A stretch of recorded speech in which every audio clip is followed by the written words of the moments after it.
Previously, on the terrible adventures of the Janderson Breffords Parchment Company. You arrive in Keyston. Karen's pretty keen to get to the storage facility. The gates are locked. Does anyone have a key to the storage facility? My name's Murphy. I happen to know where your barrels are. There are a bunch of unsavory figures been hanging around this town. I've heard them use the name Don Vito, if you understand what I'm talking about. I do not understand what you're talking about. I'm a bit concerned as to why people are using these actually kind of dangerous chemicals. You go inside and you find a small wooden box containing 5 strange-looking amulets. You find a large leather purse, and when you look inside, it contains 80 electric blue coins. The 5 amulets begin to glow and levitate on their own. You feel like you have been touched by something that is not natural, but feels powerful. You morons are gonna make yourselves some real bad enemies if you keep this up. You assume that I don't already have enemies, darling. I'm on the PTA.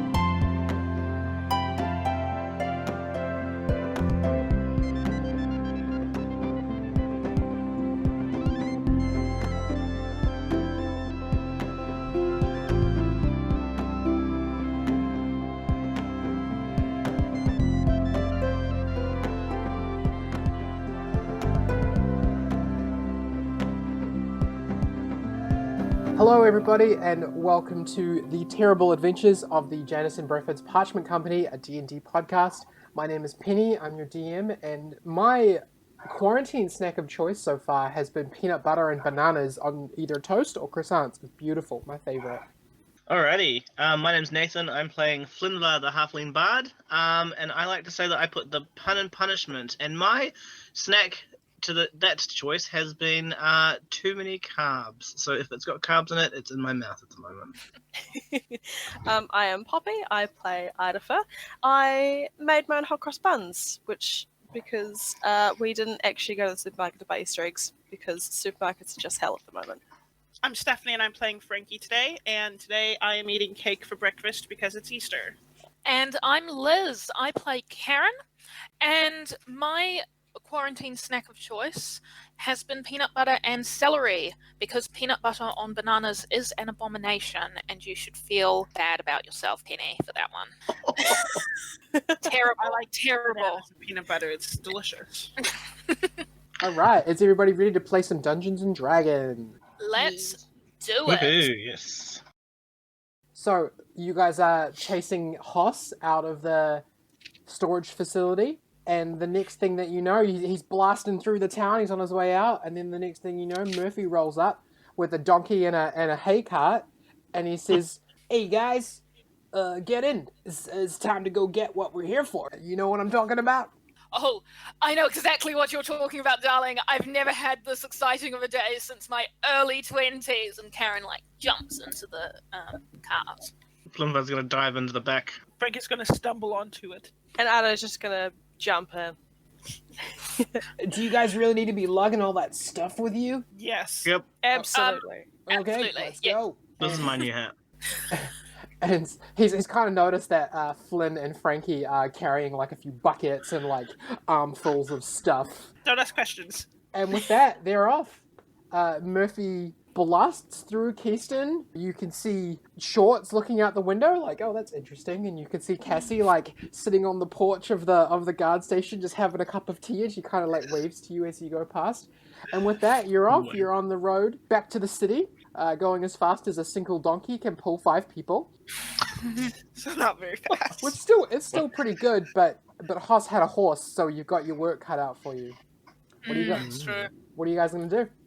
I'm gonna move to the front of the wagon so that I'm kind of standing up and crouching out at the back, but holding onto the driver's seats, in between whoever's at the front, so I can kind of see what's happening.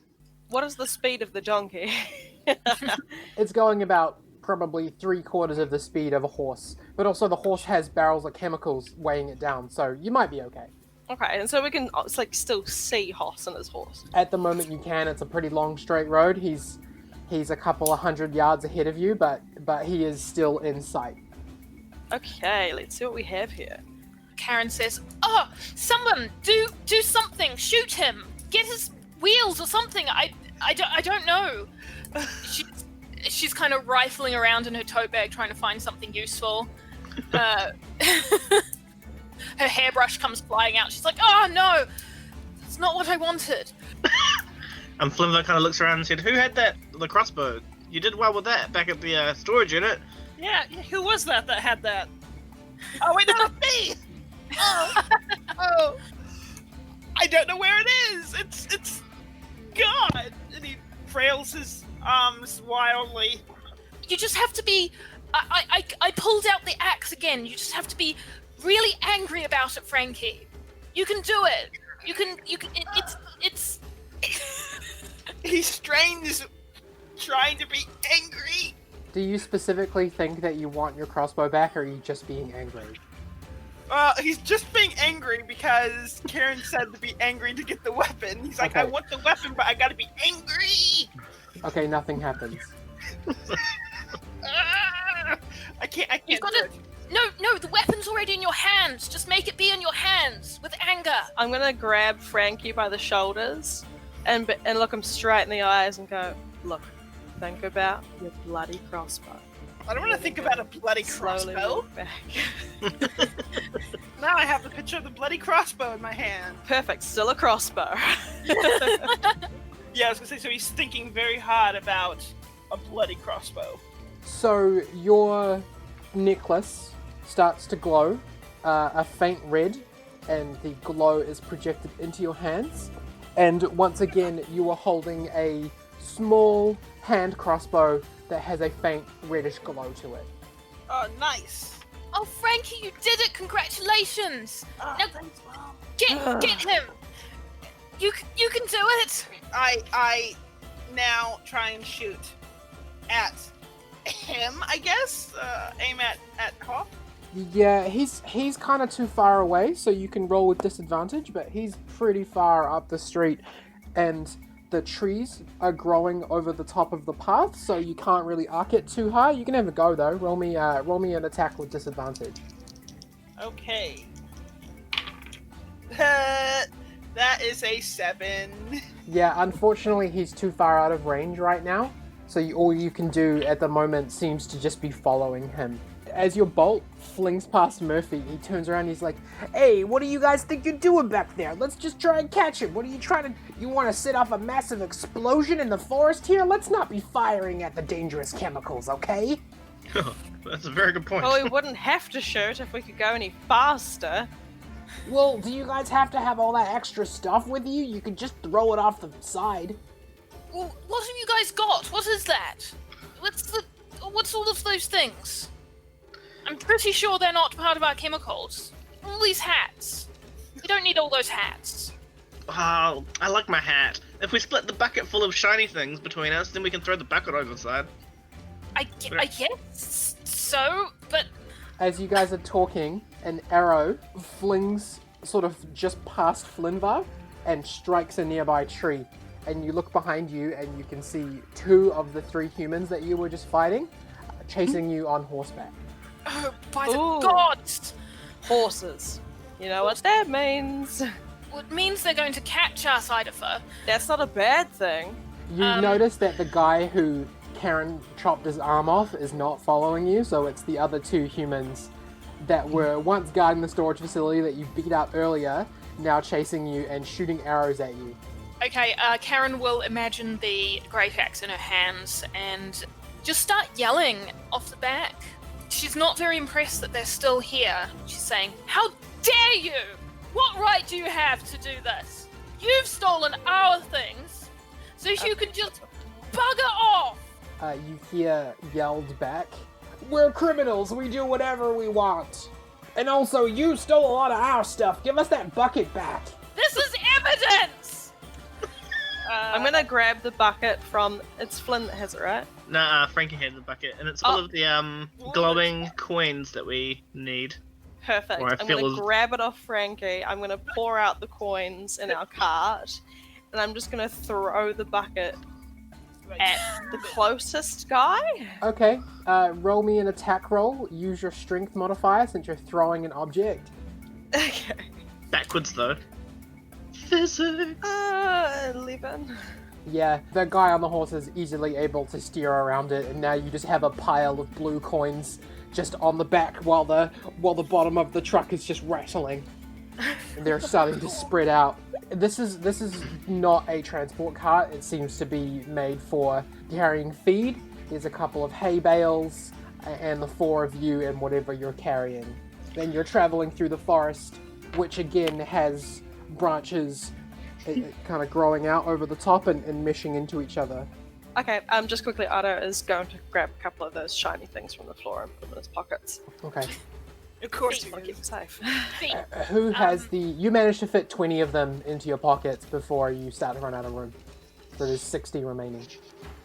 Yeah, Flimvad's gonna start picking them up too as he watches them bounce. I'm also gonna empty the amulet out of the wooden case, that spare amulet we had, and put it in my pocket, and just ditch the case over the side as well. Okay. Karen's going to start yelling. She's going to drop the edge of the great axe. Instead, she's going to pick up a hay bale and she's going to chuck it at the horses. Nice. Okay. They're probably a little bit far back to directly hit them, but roll me an attack roll using strength. Sure thing. In the meantime, they do shoot another arrow, and it hits Frankie. It hits him in the ass. Oh The fleshiest part. no! Not the it- booty. It is just a crossbow bolt, so it's not a hell of a lot of damage. But Frankie, you could take 2 points of piercing damage as it like grazes through your booty. Okay. Oofa. Okay. 13. Okay, you manage to throw the hay bale out. One of the horsemen is forced to slow down for a second, but the other one carries on through and is starting to gain on you. He's about 50 feet back at this point. I'd like to just keep on doing that with the rest of the hay bales. There's 2 And she more says, of them. Sorry, Murphy, needs must. And she's just going to chuck the other 2 out one at a time. Okay, So I'll cool. roll for those 7. Yeah, roll me 2 more So- 2 more strength attacks. The first one is a 17, Okay. and the second one is another 17. Okay. You throw them in fairly quick succession. You throw the first one, and the guy's like, haha, and kind of jumps over it. But as he's in mid-air, he's unable to steer anymore. And so the second one just kind of like, he's like, haha, and then a hay bale just hits him square in the face. And the horse carries on jumping, but he stays still. So he is now being dragged behind the horse. Exactly what I wanted. Flimvad's gonna kneel by Frankie and make sure he's okay, and also grab some fruit off his fancy hat and throw them back, including a couple of bananas, to see what happens, because he wants to see what happens. Okay. Sure. Roll me a. I guess that's just a strength roll as well. This is something specific. This is like a specific strategy you're going for. You're just trying to make the ground slippery. Yes, I got a net 1, so I'm going to roll again. So I fumble for a banana, and I got a 17 plus. Did you say strength? Are you trying Yes. to roll? Are you trying to roll strategy, or are you trying to roll distance? Strategy. If you're going to like try and make the ground slippery, or you're trying to use a strategy, roll me an intelligence check instead. So I rolled an 18. So Okay. well, I rolled a 17 plus my intelligence buff. So you're 18. So you're kind of like throwing the fruit at the ground with impact rather than trying to like throw it out towards them. You're just throwing it on the ground right behind you, and you do manage to. A couple of the apples do explode. One of the bananas kind of like smooshes onto the ground. You do manage to create a bit of a slippery area. The first horseman, the guy who's being dragged behind the horse, is now stopped, and the second guy who was running a little bit behind, he does not see this, and his horse kind of like slips on a banana peel, and its foot kind of like crosses over its other feet, and it falls to the ground. And yeah, you manage to make him slip on a banana peel, and you turn a corner, and they are now out of sight. All right. Sorry about your cool hat, Frankie. Oh, that's okay. Worried more about my behind. That hurt. Just keep still there, buddy. Pat, pat.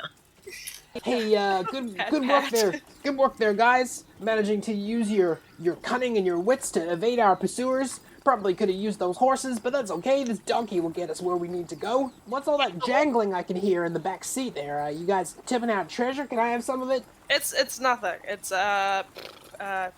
we found some teeth. It's evidence, so legally, I cannot give you any.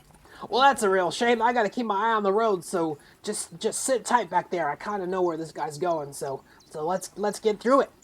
Karen's going to collect up the rest of the coins. You can fit 20 in your pocket. There are 20 more remaining. Frankie, could you? I'm just going to put these in your bag, darling. I'm sure it'll be fine. Nobody's going to reach their little grubby hands in there to get them out, so... No, they are teeth. I say loud enough that Murphy can hear. He is not convinced he rolled a natural 20 on his insight. He knows you're lying. Is there anything we can do to speed up this donkey, Murph? He just kind of turns around and winks. Guys, don't worry. Even if he gets away, I know where he's going. Let's just have ourselves a nice little ride and enjoy each other's company, if you know what I mean. Where's he going? We need those chemicals back. They're awfully dangerous. Look, he's got a horse. We've got a donkey. I think he's probably going to get there first. But if he's working for Vito, he's going to the South Gate. Don't worry about it. Oh, okay. Forget about it. Exactly. Thank you. Thank you, gangly boy. What did you say your name was? Frankie. Frankie. I like it. It's a good mafia name. I have been told that previously. So, what are we gonna do about Frankie's butt? And his arrow? I have Do we just a leave it in? bandage. Do we pull it out? I think you if pull it only- out. Oh, no, definitely Take we're it going out. to have to pull it out. If only I had my crystals here, I would have been able to do some healing. But Pull it out Shrek style. Yeah, I'm just Just gonna yank like- it out. just lie down, Frankie, and bite onto... And Karen's going to look around for a bit of wood or something that Frankie can bite onto. The railing of the side of the cart is made of wood. You can have him bite that. He can bite that. He can bite down on a. Oh, you know what? My journal is leather bound. Bite down on that, and we'll just get this arrow out. Quick, smart, Frankie. Don't you even worry about it. And I'm she's- pretty worried about it. and she's going to brace herself and hold on to the arrow and say, "All right, Frankie," and we're going to do it on 5, but she's actually going to pull it out on 2. Okay, roll me a medicine check. Oh, Jesus. Don't worry. She's a mum. She knows what she's doing. This is 7. Seems like a great idea. This will be great. Frankie cries. Does anybody else think that they know a little bit about what's like? Does anyone else want to roll a medicine check based on their character's strengths? Yeah, I will with my my military background. I'll support his other cheek. But you'd better act fast because Karen's already there. She's already holding onto that arrow. 16. Okay, you know that without any kind of bandages, Frankie's probably going to bleed a lot, and that's probably going to make a trail for people to follow if they were to, see the blood on the ground.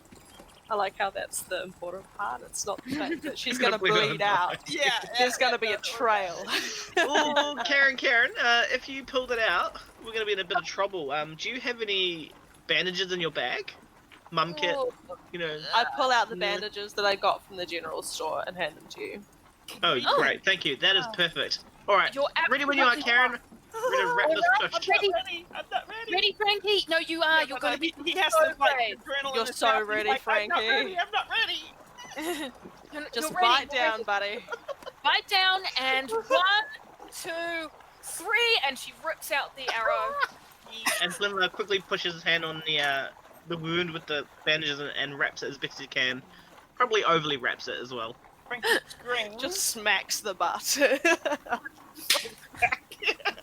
After a very awkward bandage wrapping, which you've wrapped bandages around over his pants, Yeah, it's over. Fine. you guys are all kind of sitting there. Frankie's butt is really hurt. Yeah, you're trying to catch your breath for a little bit. The bandages are definitely catching the blood. Good. Good. that's the important thing. Everybody kind of sits back. Your pursuers have stopped following you. Haas is out of sight, but Murphy seems to know where he's going, and so you really have nothing to do now but wait until you get to your destination. Karen is going to start playing with the axe amulet, seeing how she can bring out the axe and then put it away again, trying to do it without being like, emotional. Roll me an Arcana check. Sure thing.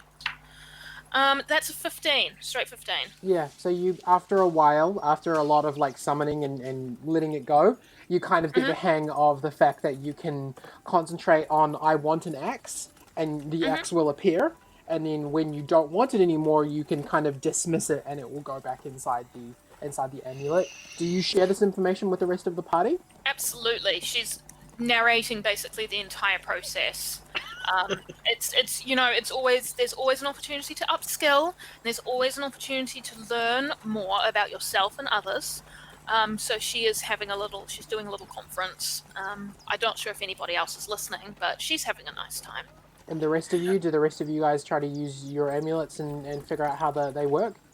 Yeah, so when she's doing this little talk, and I've been watching her, and I have a think, I'm like, I wonder if I throw it. So I think about the dagger, form the dagger, and then I throw the dagger off the cart.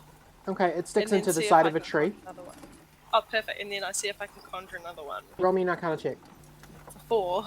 For about an hour of your travels, you just, like, once you've thrown it, it's just gone. And you're like, oh shit, I think I might have left it behind. But after about an hour or so, while everybody else is doing their thing, you do manage to summon another one. And you get the idea that you kind of had to, like, remember exactly where it was Okay. in order to dismiss it. And then once you're able to do that, it just took you a super long time to do that. That's kind of the only thing you're really able to do. Sweet. Sure. So you have to dismiss it before you can summon another one. Yeah, that's right. Cool. But being able to dismiss it, you kind of really needed to know where it was in order to dismiss it. And if you kind of get the feeling that if you sort of threw it off of a cliff, that you might have to go find it and see where it is before you could dismiss it again. That's pretty much all you're able to do for the travel, though. Frankie and Flynn, what are you guys up to? Frankie's gonna have a play around with the coins. Oh, okay. I guess could he do like a roll just because I guess he's just wanting to experiment because I think he's seen the glow originally and was like, how can we use this to our advantage to make science happen? Okay, roll me an Arcana check. That is 19 plus 6.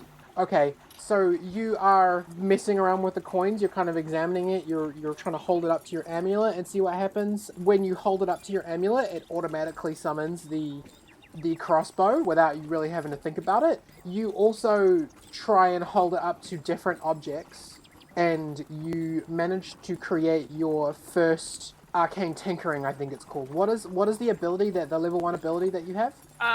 Magical tinkering. So that is at first level you learn how to invest a spark of magic in objects that would otherwise be mundane. To use this ability you must have thieves' tools, tinkerable tools, or other tools in hand. Oh, okay. When you touch a non-magical object as an action and give it one of the following properties. So there's like different things you could do. So I'm going to say because you rolled so high that at some point you would have pulled out probably your tinkerer's tools and started kind of messing around with it. So you managed to make one of like a splinter of wood as part of the cart glow with a magical light. And when it does so, the coin actually kind of sucks itself into that splinter and is just letting off a light. It's kind of hard to make out during the daylight that you're in, but it is definitely been absorbed into the wood. Nice. That is actually one of the things you could do with magical tinkering. So yeah, cool. Because you rolled so high, I'll tell you that after a while you do manage to re-extract the coin from the wood. Wow. So you manage to like implant it into a little splinter of wood, make it glow, and then you manage to withdraw the coin and get it back out of the wood. Nice. Sick. And the wood stops glowing after he does that? It does, yeah. Karen is going to also try that. I think you've already had your move that you wanted to do. Okay. Yep. No, that's fine. No, Flynn first, and then we'll come back to you. I was still kneeling beside Frankie from where bandaging, so I think I'm just taking in and watching everything at this point. And I think I kind of feel a little bit overwhelmed. Like previously, I was flicking one of those coins between my fingers, just playing with it, and I kind of just stop and grasp it after watching like Frankie and Karen. I'm just a little bit like, the fuck. Okay, so you just kind of observe the fact that they made a magical effect happen. Okay, Karen, what were you doing? She's just gonna try exactly what Frankie's doing if there's time. You guys can do a couple of things. I'm just going to say because Idafer rolled so low, that's really all he has time to do. But Frankie rolled really, really high. Yeah, and again, like I imagine that when Frankie managed to achieve that infusion, that you guys kind of would have taken notice and sort of seen that, oh shit, you guys are playing around with magic right now. And, okay, so Karen, you hold up one of your coins to what exactly are you holding up to? A bit of wood, the nail? Yeah, she's just going to do it to a nail, and she's just going to be like, I want this to be really hot. And she's just going to go, and try and press the coin into the nail. Roll me an Arcana check. Actually, no, roll me a stealth check. Stealth check? Okay. Yeah. That's a straight 15. Okay, well, Murphy rolled a 17 on his perception, so he not only does nothing happen, but he turns around and sees that you're holding a coin, a blue coin. Uh-huh. And he... Actually, all of you, what's your passive perception? Just rattle them off one at a time. 15. 13. 11. 12. Okay, so Flynn, you notice that he's now paying attention to you, where before he was just kind of concentrating on the road. When he saw that coin, he is now kind of like, his eyes are flicking back and he's actively listening to what you guys are saying. Karen gives up trying to make the nail hot after a little while and puts the coin away and says, I just don't know how you did that, Frankie. That was amazing. What are these things? Thought they were just teeth, right, guys? Just teeth. They're pretty cool teeth. These aren't Pretty, very illegal teeth, folks. Well, I guess we'd better hand them in as evidence then. I thought these were Electrum. Do you know that? Do you know what Electrum is, Frankie? I would say he has an idea. Okay, roll me a history check.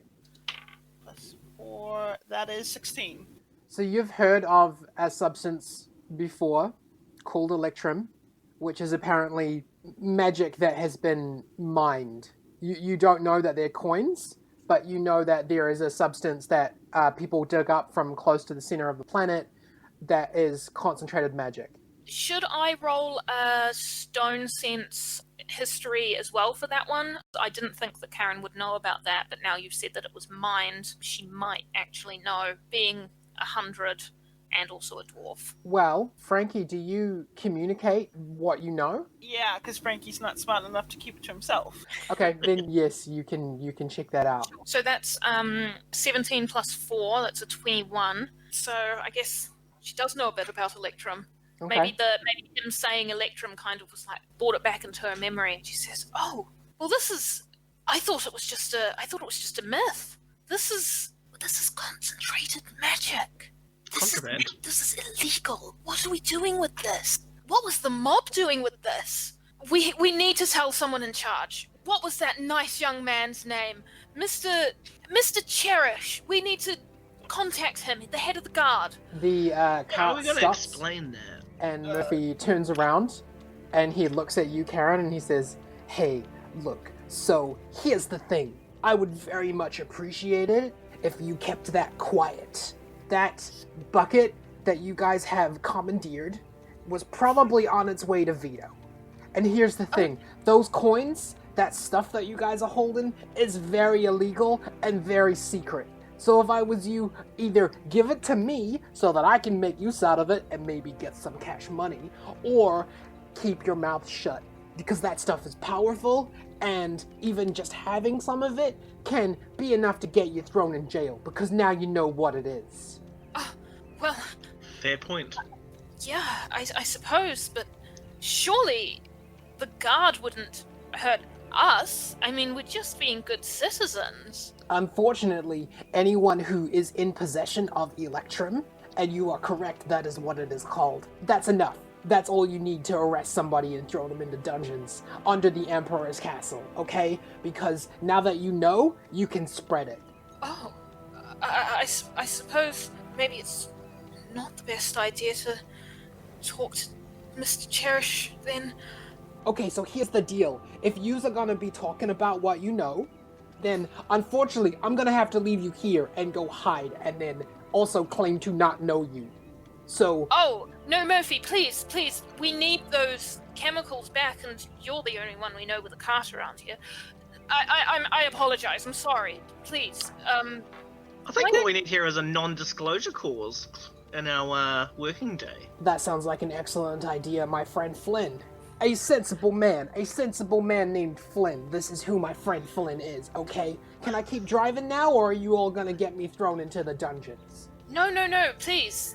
You can keep going. I apologize. Flynn, I will help you out with that non-disclosure agreement. I've got my parchment and my pens right here. Sounds good. Alright, friends. By the way, if you're gonna mess around with that stuff, maybe just use one. I've seen Vito use them to throw destructive magic around and communicate with things. I myself am not aware of how to use spells, but I imagine that certain people have that sort of innate talent in order to do so. I'm gonna stay away from it because it's not really my bag. Just try not to explode the cart before we get there, okay? Sure. Sounds Murphy. good. What is up, my good friend Karen? It's good to be your friend, Murphy. Why are you doing this? Well, let's just say I have my own reasons. Sure, but you seem to know Don Vito pretty well. Why are you helping us? I'm sorry, I can't hear you over the noise of the cart. And he just starts driving again. Extremely good. This guy's Sorry, a tiefling, right? He's got red skin and horns. He does appear to be a tiefling. Okay, that's interesting. So, Murphy, are there any more tieflings in the mob? Well, I mean, lots of our people definitely look for work wherever they can get it. You know as well as I do, there's plenty of tieflings that get caught up in crime because they can't find work elsewhere. There are plenty of us who do sort of fall in with the mob because, the mob don't discriminate. We just look for bodies. We just look for people with hands who can help and keep their mouths shut. I mean, they do that. Right, okay. How much further? Are we there yet?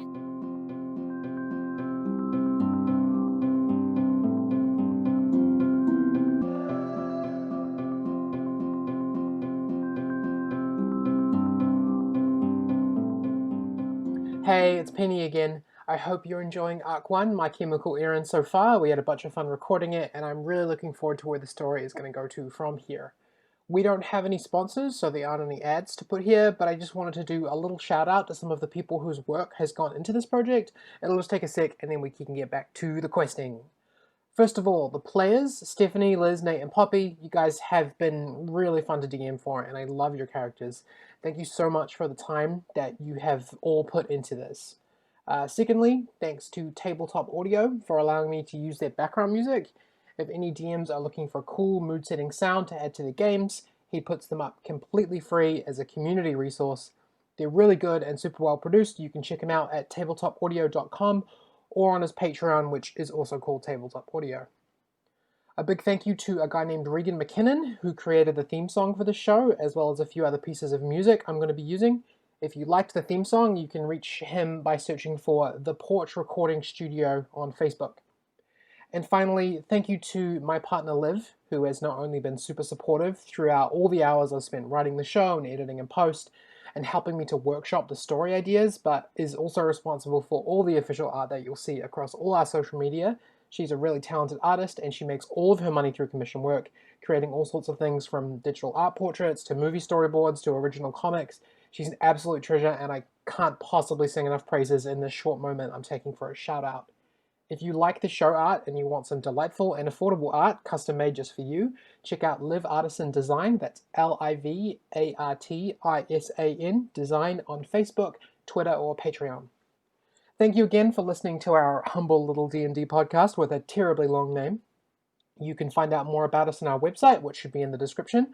I would say it here, but as of this recording, I haven't actually reserved a domain name yet. And there will be a Patreon established eventually where subscribers will be able to get characters named after themselves, submit ideas for magical items that the players will be able to buy, or just show your support, whatever you want to do. Okay, on with the show.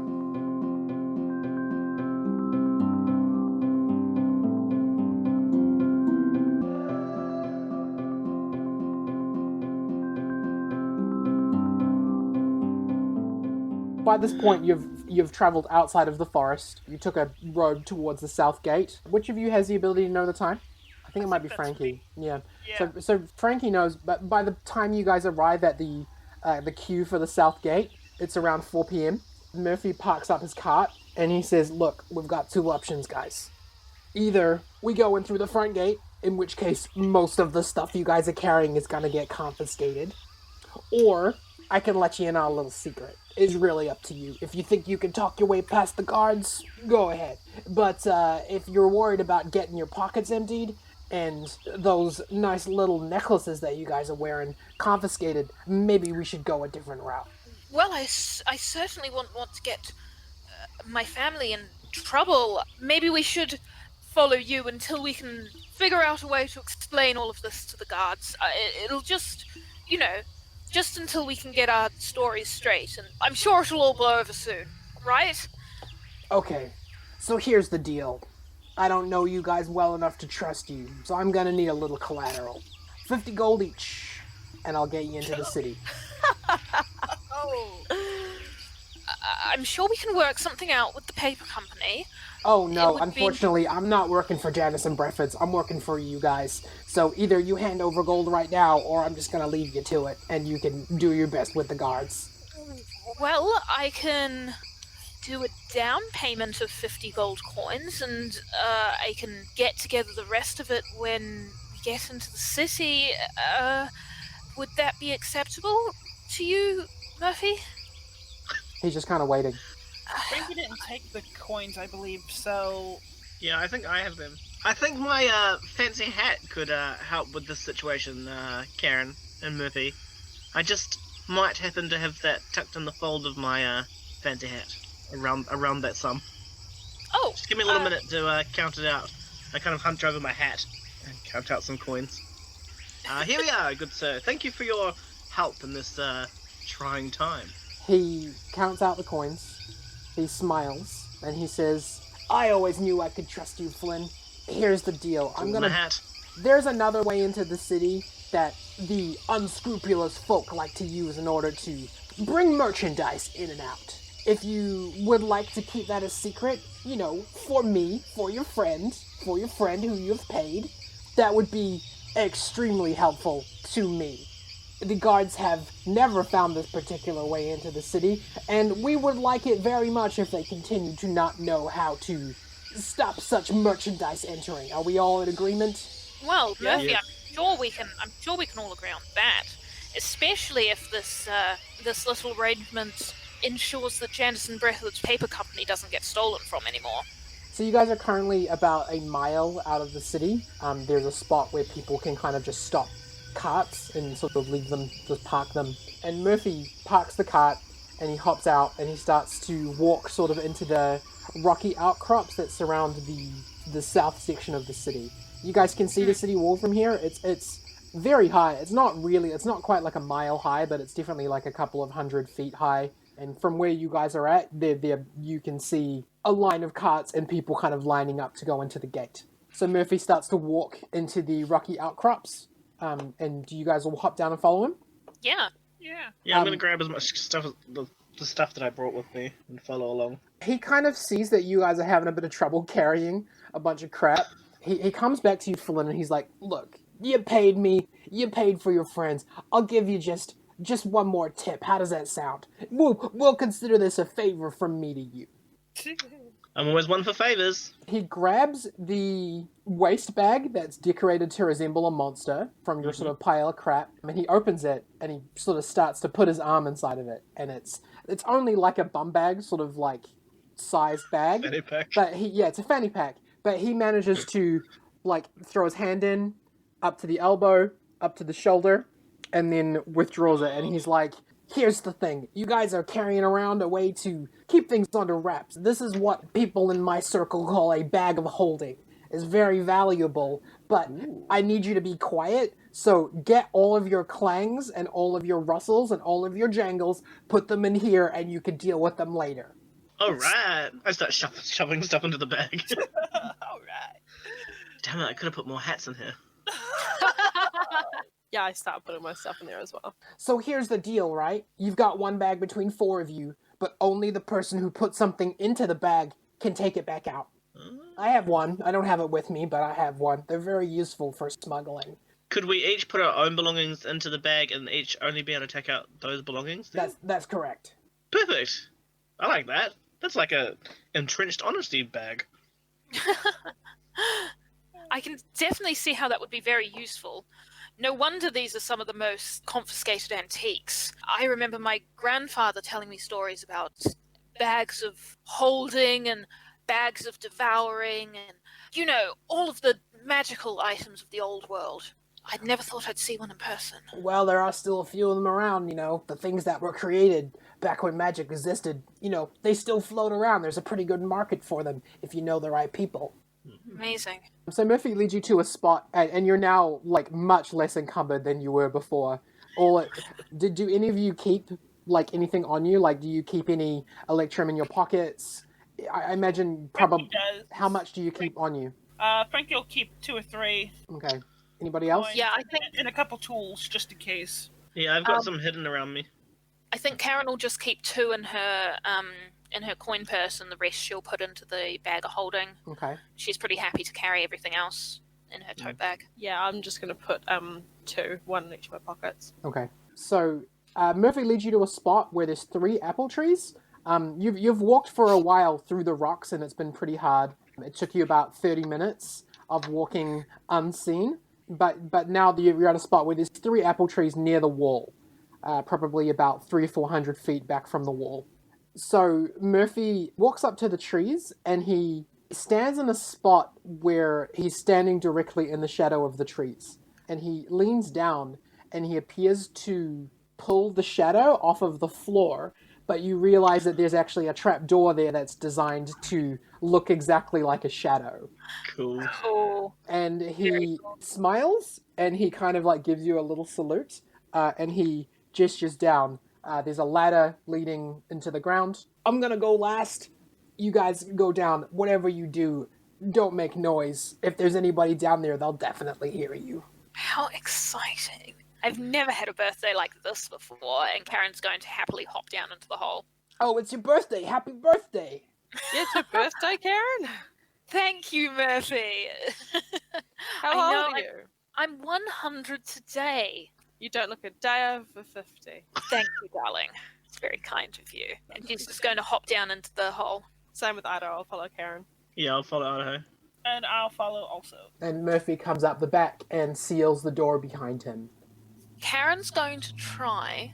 She knows that she has dark vision, but she's going to try summoning the weapon to see if it gives off any light for anybody who might not have the ability to see in the dark. It does appear, and it does give off a very, very faint blue light. Definitely not enough to see. Like, everybody can see where the axe is, but it doesn't really give off enough light to go by. Frankie would like to pick up if there's like any small stones or anything on the ground.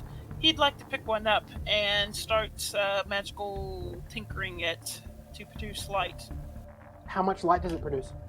It produces bright light in a 5-foot radius and dim light for additional 5 feet. Okay, so you guys can sort of see 10 feet around you. And you see Murphy kind of walk over to a spot where there's torches on the wall. And he lights one, and he's like, come on, you guys, you don't think that we're organized enough to be able to see down here? No. Put that away. Well. Put that away. Listen, I was just trying to be nice, darling. I know that dwarves are perfectly capable in the darkness, but I just wasn't sure about the rest of you lot. Who actually has dark vision out of all of you guys? Ida does. Karen does. So no Flynn and no Frankie? No, Frankie is just a human, so. Okay, so you travel for a little bit through this cave. It's a fairly wide tunnel that looks like it's been cleared out over time. It's pretty old looking. It's got wooden floorboards, and there is a little train track down there. It looks for people who want to smuggle things that are a little bit more heavy. But you don't bump into anyone. You get to the other end, and it actually opens out into the basement of a house. Murphy pushes on the wall, and it's like a piece of the brick pushes out and then slides to the side, and you guys are in the basement. And he's like, well, my friends, welcome to Ymir City. We're in the slums area, so this is gonna be, I imagine you guys are gonna want to keep your heads down. You all look a bit out of place in this area. Who's visited the slums before? Oh. Yeah, that's what That's I thought. gonna be a no. Check your privilege, guys. Okay. Yikes. So you guys walk up some stairs into basically like a decrepit old abandoned house. It's full of spider webs. It looks undisturbed, but also there's a very clear path from the stairs to the door, and you get the feeling that it's set up to look old and scary so that nobody will poke around in here. Murphy approaches the door, and he says, okay, Vito's place is 3 blocks that way, and he points out of a window down an alleyway that seems to extend out into the city. 3 blocks that way, but let's move quietly. Anyone sees you, they're gonna notice you, okay? And he turns his cloak inside out, and now it's like black and stained, and like he went from having like a sort of nice red cloak, and he turned it inside out, and now it looks old and shitty. Very Plymouth's fun. gonna take off his fancy hat and put it in the bag of holding. Hanky will That's also a very take good off idea. what's left of his hat. I feel like Ido fits in a little bit. He's just wearing like a janitor's outfit. Yeah, that's true. Probably smells of garbage. Let's just keep our heads down just to be safe. Karen's going to sigh heavily and take off her fancy heels and put them in the bag of holding. Okay. All right. Now it's time to sneak through the slums. Who would like to go first? Who would like to bring up the rear? I'll go first. Okay. So Murphy's at the front. He's gonna be signaling you guys. So you guys are gonna sneak together, and he's gonna signal you to move quietly through certain sections. So who said they were going first? Ido. Okay. And who's going I'll last? bring up the rear. Okay. I'll go last to you. So you guys exit the house into the dusk light. It is getting pretty close to sunset at this point. It's about probably by the time it took you to get through the tunnel and get into the city, it's about 4:45. It's getting pretty close to 5 p.m. Getting pretty close to the end of the workday. The light's starting to turn orange.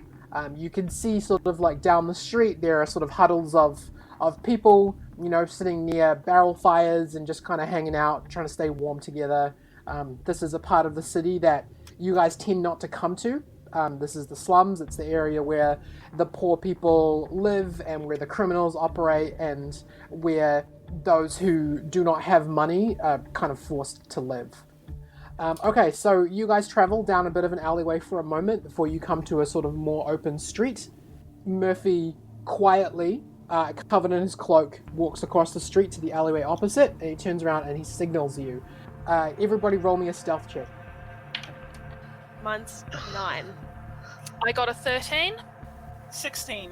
I rolled a net 1 and then rolled again, and then have a 16 with my mods. Okay, so Ido goes first and kind of kicks a can, and there's a group of people sort of like maybe 100 feet down the street kind of turn and see him, and they go back to what they're doing. They just sort of all turn and kind of look at him for a minute, and then they go back and just start talking amongst themselves.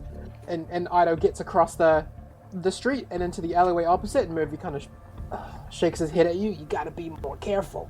And the rest of you do manage to sneak quite quietly across the street, and none of you manage to attract any attention. You walk down the alleyway further, you know, past a few sleeping homeless people, past a large pile of garbage, and you find another street.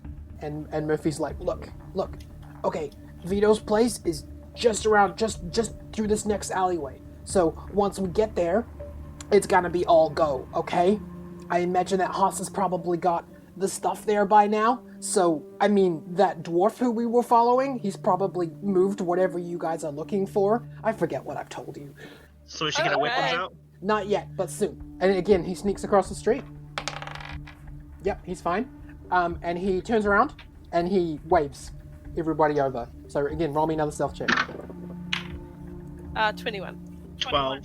That was a 4. So this time, you guys are sneaking across the street, and Karen waits till last. You guys all manage to sneak over, and Karen, keeping her head down, sneaking along, looks up for a second and sees a young human and a young dwarf child on tricycles staring right at her. And they say, "Hello, nice lady." Oh, hello, dears. I'm afraid I'm a little bit busy at the Do moment. you have any candy? I don't. I'm so sorry. Well, it was very nice What to are you meet you. doing? I can see that Karen's having some trouble, and I take out the definitely not a Moro bar that I have and chuck it to her and go, give them the chocolate. Where did that come from? Don't worry about it, darling. It's magical. And she's going to give them the Moro bar and kind of walk away going, ooh. Hooray! And then they split the Moro bar between them and they tricycle off down the street. Man, you're making a lot of use of those items that you just those useless items you bought back in Keystone. Bandages and not a Moro bar. Okay, so you guys managed to continue on. Murphy's muttering to himself. He's like, "Oh, I knew I should have found quieter people. Okay, that's all right. Okay, so listen." And he stops you, and he's like, "This is as far as I go. Okay, around this next corner, there's gonna be a door to a factory. That's Vito's place. If you guys are lucky, you're gonna get in there, and you're gonna find what you're looking for, and you're gonna get the hell out of here. Okay?" All right. Okay. All right.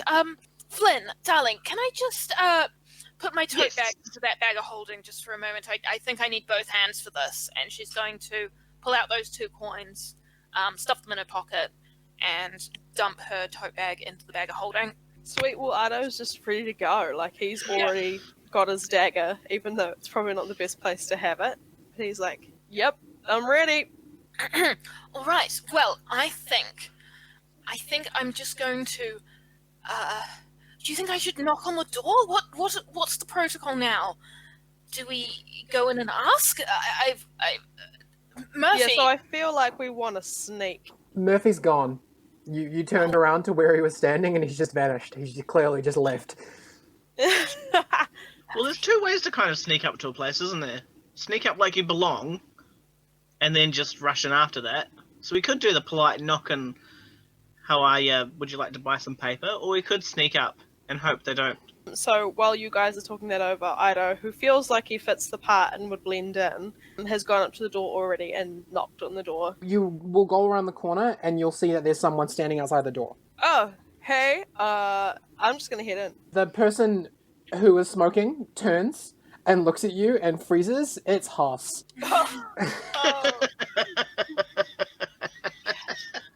Punch that guy. Yeah, I guess I'm gonna just try punch him in the face and knock him out. All right. So I was like, oh god. You. Okay, roll me. This went to shit real quickly. Okay, roll me an attack roll. Oh god. Hey, okay. because he was shocked to see you, walk up to him out of the alley. I'll give you advantage on that. Okay. When you do advantage, how do you do advantage? Just roll twice and use the highest number. Sweet. That's better. It's a 19. Okay. Nice. So you definitely managed to hit him.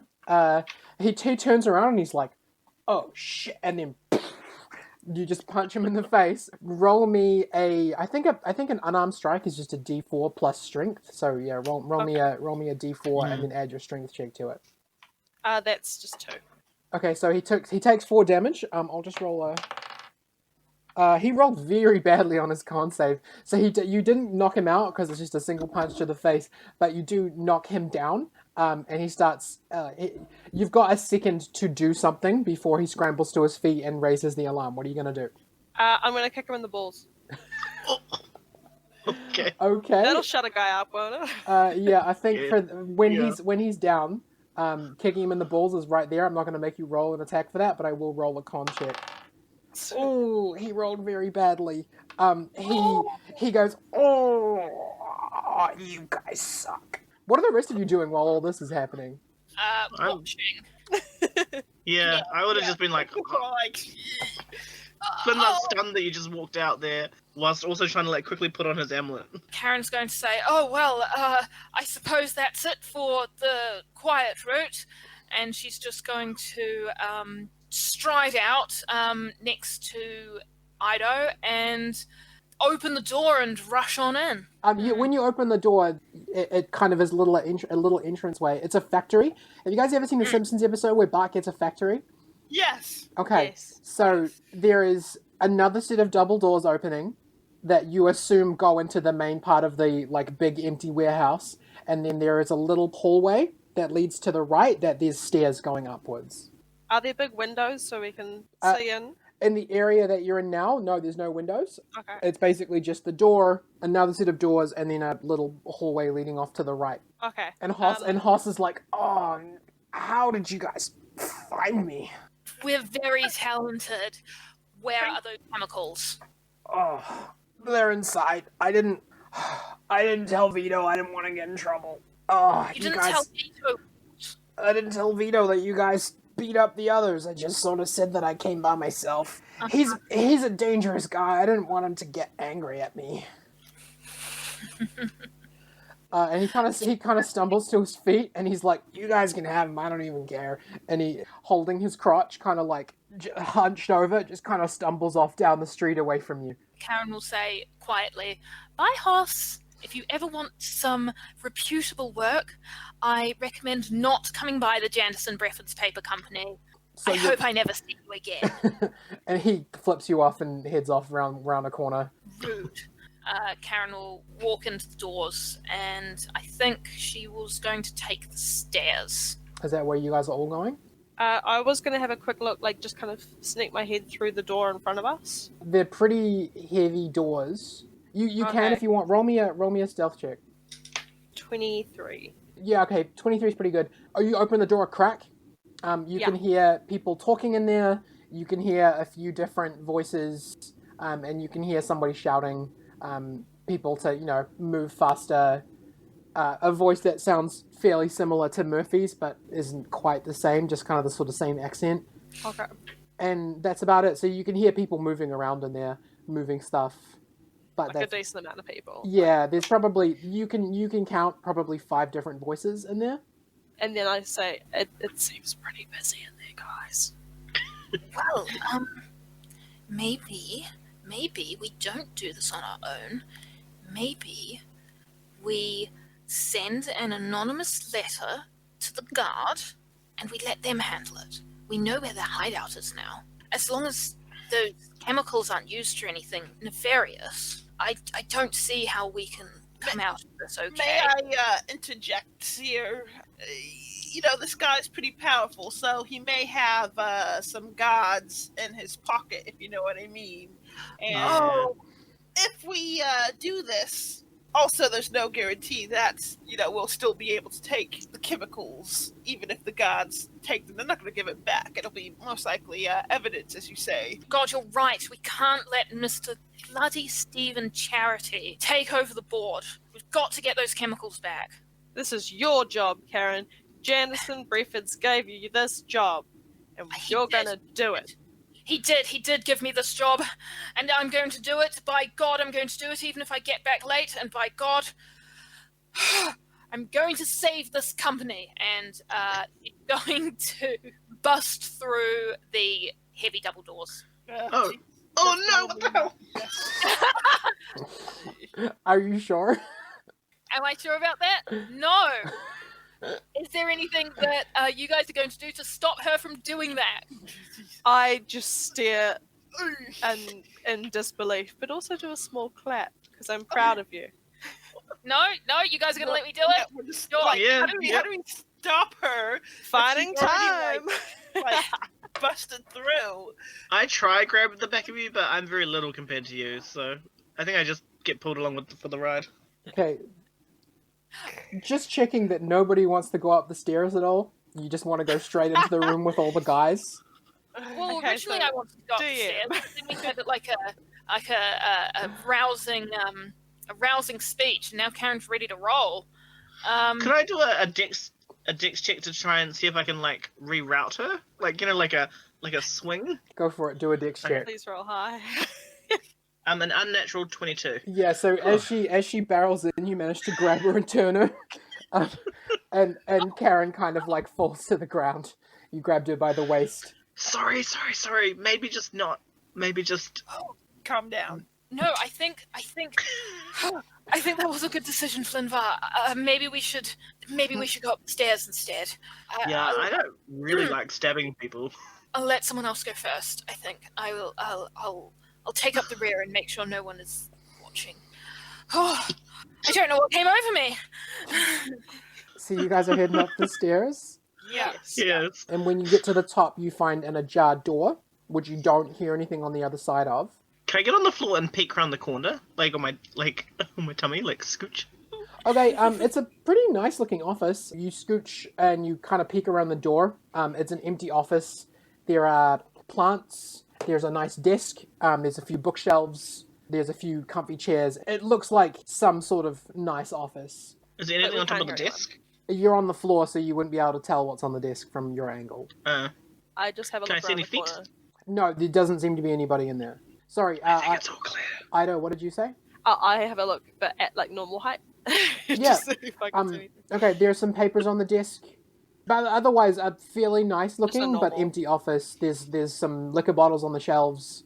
Oh, okay. And there's like a velvet top desk in there. Someone's got a bit of money Yeah. and bought some stuff in here. I just stride on and see. Is there a window in the office that looks down onto the factory? There is, yeah. Okay. I stealthily look through the window and make sure nobody can see me. Okay, keeping low. You have a peek out the window. You can see about 7 or 8 men, mostly humans and dwarves. There's a half elf or two just moving boxes around. They kind of just look like they're doing inventory. There's quite a bit of stuff in there.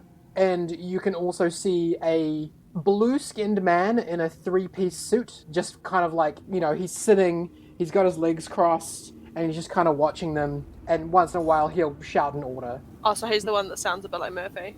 Yeah. Okay. Is he a tiefling, from what I can see? No, he doesn't have horns. He does, and he has blue skin, which you've never seen a tiefling with blue skin before. Sure. But can I see the barrels anyway? Roll me a perception check. I'm gonna get off the floor 17. since I saw you. 17? Yeah. The blue-skinned man is sitting on them. There is okay. they're on a pallet together, and he's sitting on top of one of them. Karen's going to come in and have a look at them and scoff and say, he obviously doesn't know the danger that he's in. She's going to turn around and inspect the parchment on the desk and say, Flynn, you don't think this is ours, do you? What do you think? She's going to hold out some parchment to Flimvar. Okay, whoever is reading it, roll me an Arcana check. Ooh, nice. I can't. Nat 20! 18. Do you guys have a look at the parchment? It seems to be plans for making a bomb using the stolen chemicals. And the second sheet appears to be a diagram of a marketplace with an X underneath a nearby building that is marked as a bank. So what you're looking at are plans to bomb a marketplace in order to gain access to a bank. Ah, gotcha. And Are the parchment our parchments?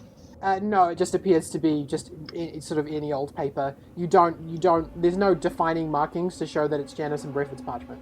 Frankie, are you participating in this at all? Yes. Yeah, roll me an Arcana check as well. That's not our paper, but it's a worrying sight. I think I'd better take this down. 19. From what you know about the chemicals, you think that this design would probably hurt quite a few people when it goes off. This is very dangerous. This chemical mixed up with these other things become very unstable, but it makes quite a large explosion. This could hurt a lot of people. Let's just take those papers with us. What if they come back and the papers are gone and they know that someone's been in here? We can replace it with other papers. Frankie pulls out some random papers out of his bag. I have a look at the papers that he put out. I'm like, what kind of device is this exactly? Because it looks like illustrations for a kind of invention.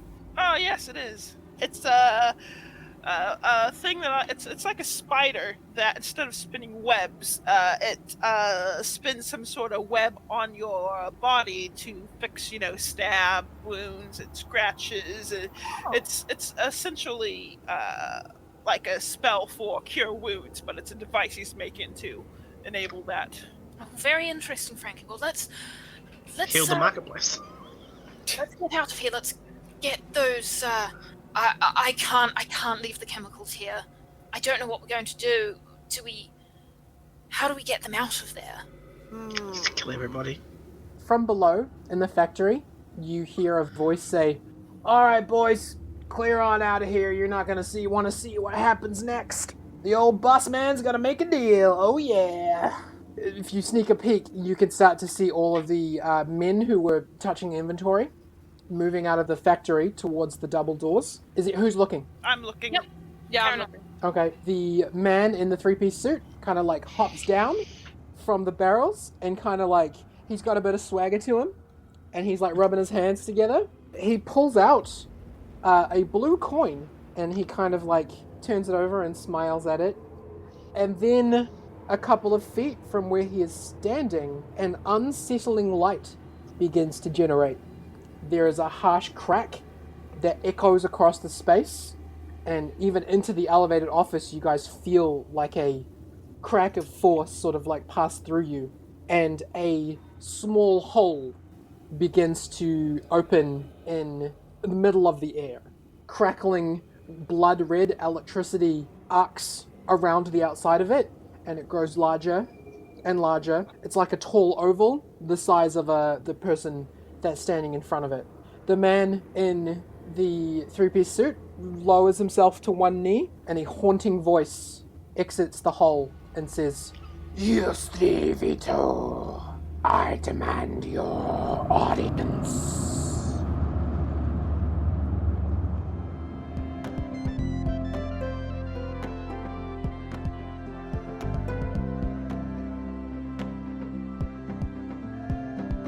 Hey, it's okay. I think they're gone now. Hey, it's me, Murphy, your favorite tiefling, legitimate businessman, and all-around helpful guy. Just wanted to say thanks for listening to the show. You know, it means a lot to all the people around, if you know what I'm talking about. Okay, bye.